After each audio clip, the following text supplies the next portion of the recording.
Welcome to my channel Bioworld now. इस video से हम लोग नीट 2025 में आए हुए क्वेश्चन को डिटेल में डिस्कस करेंगे।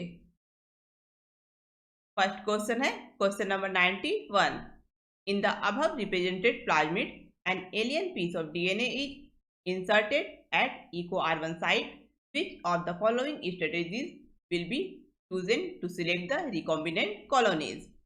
इस प्लाज्मिड के इको R1 साइट पर अगर एक फॉरेन डीएनए के पीस को इंसर्ट किया जाएगा तो रिकॉम्बिनेंट कॉलोनीज को सिलेक्ट करने के लिए इन ऑप्शन में किस स्ट्रेटेजीज को चूज किया जा सकता है। Option 1, white colour colonies will be selected. Option 2, blue colour colonies grown on ampicillin plate can be selected. Option 3, using ampicillin and tetracycline containing medium plate.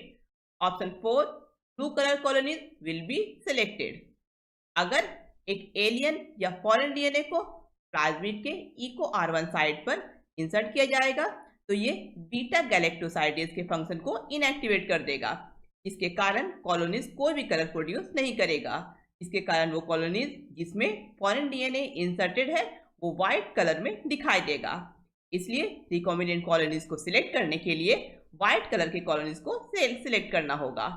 इसलिए इसका आंसर होगा option 1, white colour colonies will be selected. Question number 92, the protein portion of an enzyme is called. Option 1, apoenzyme. Option 2, prosthetic group. Option 3, cofactor. Option 4, coenzyme. का answer है option 1, apoenzyme. एक enzyme के protein portion को apoenzyme कहा जाता है। Question number 93, given below are two statements. यहाँ दो स्टेटमेंट्स हैं।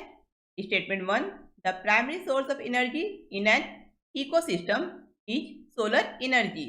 एक इकोसिस्टम में एनर्जी का प्राइमरी सोर्स सोलर एनर्जी है। Statement 2, the rate of production of organic matter during photosynthesis in an ecosystem is called the net primary productivity. एक ecosystem में photosynthesis के समय ऑर्गेनिक मैटर के प्रोडक्शन के रेट को नेट प्राइमरी प्रोडक्टिविटी कहा जाता है। In the light of above statement choose the most appropriate answer from the options given below. इन दोनों स्टेटमेंट के आधार पर नीचे हुए ऑप्शन में सही आंसर चूज करना है। यहाँ स्टेटमेंट 1 सही है लेकिन स्टेटमेंट 2 गलत है। एक इकोसिस्टम में फोटोसिंथेसिस के समय ऑर्गेनिक मैटर के प्रोडक्शन के रेट को ग्रॉस प्राइमरी प्रोडक्टिविटी कहा जाता है। Gross primary productivity minus R यानी respiration equal to net primary productivity होता है। यानी हेटेरोट्रॉफ्स के कंजम्पशन के लिए जितना ऑर्गेनिक मैटर अवेलेबल होता है उसे नेट प्राइमरी प्रोडक्टिविटी कहा जाता है। इसलिए इस क्वेश्चन का आंसर होगा option 1। Statement 1 is correct but statement 2 is incorrect. Question number 94, given below are two statements, one is labeled as assertion A and the other is labeled as reason R। यहाँ दो statements है, एक है assertion A और दूसरा है reason R। assertion A, a typical unfertilized angiosperm embryo sac at maturity is 8 nucleate and 7 celled। reason R, the egg apparatus has 2 polar nuclei। In the light of the above statement, choose the correct answer from the options given below। इन दोनों statement के आधार पर नीचे दिए हुए option में सही answer choose करना है। यहाँ असर्शन ए का स्टेटमेंट सही है लेकिन रीजन आर का स्टेटमेंट गलत है, क्योंकि एक एपरेटस में एक सेल और 2 सिनर्जिड सेल होते हैं। एक एपरेटस एम्ब्रियो सैक के माइक्रोपोलर एंड में प्रेजेंट रहता है जबकि एम्ब्रियो सैक के सेंटर में 2 पोलर न्यूक्लियाई प्रेजेंट रहता है। इसलिए इस क्वेश्चन का आंसर होगा option 1। A is true but R is false। Question number 95, neoplastic characteristic of cells refer to. इनमें से सेल का न्यूप्लास्टिक कैरेक्टरिस्टिक क्या है। A, a mass of proliferating cell। B, rapid growth of cells।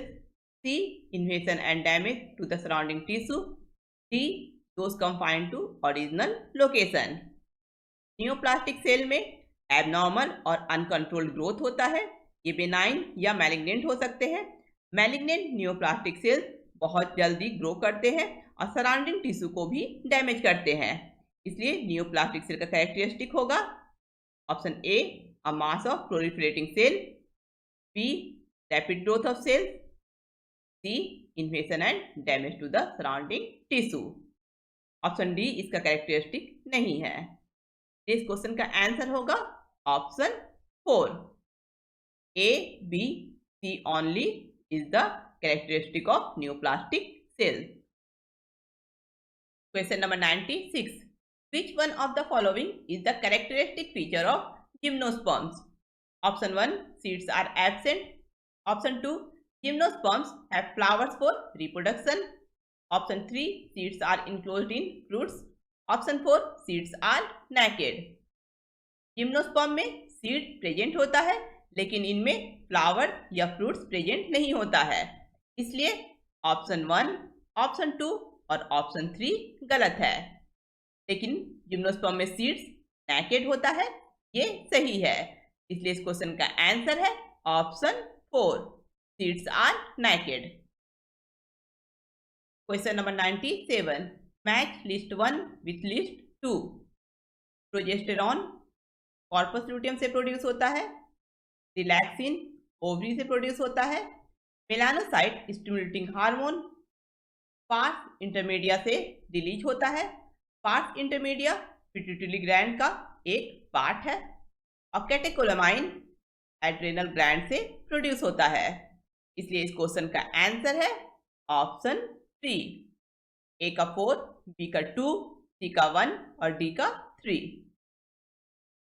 Question number 98, which chromosome in the human genome has the highest number of genes? Option 1, chromosome 1, option 2, chromosome 10, option 3, chromosome X, option 4, chromosome Y। का answer है option 1, chromosome 1। Human genome में chromosome 1 में सबसे अधिक gene present रहता है। Chromosome 1 में लगभग 2 से 3000 जीन प्रेजेंट रहता है। Question number 99, which of the following statements about Rubisco is true? Option 1, it is an enzyme involved in the photolysis of water. Option 2, it catalyzes the carboxylation of RUBP. Option 3, it is active only in the dark.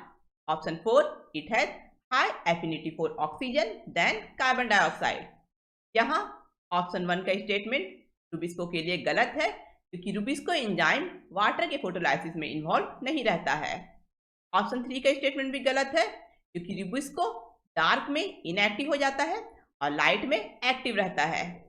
Option 4 का statement भी गलत है क्योंकि rubisco का affinity carbon dioxide के लिए अधिक रहता है, ऑक्सीजन के लिए नहीं।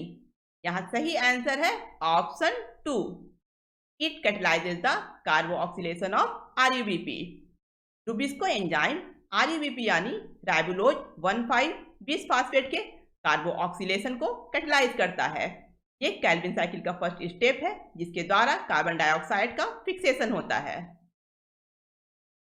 Question number 100, the first menstruation is called option 1 diapause, option 2 ovulation, option 3 menopause, option 4 menarche. का आंसर है option 4 menarche. Question number 101, which of the following genetically engineered organism was used by Eli Lilly to prepare human insulin? Option 1 virus, option 2 phage, option 3 bacterium, option 4 yeast।